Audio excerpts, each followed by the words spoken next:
Start by vacuuming your floor with a HEPA filter canister vacuum.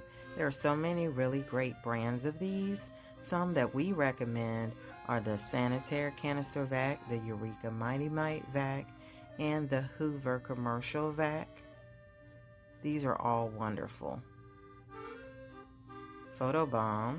Then you want to go ahead, if these are sealed floors, you can use your steam mop. Just get in every corner and every edge. You can even turn up the steam if you like, depending on how dirty the floors are. Just get that whole surface there. Of course, photobomb. And then now we're going to use a neutral floor cleaner.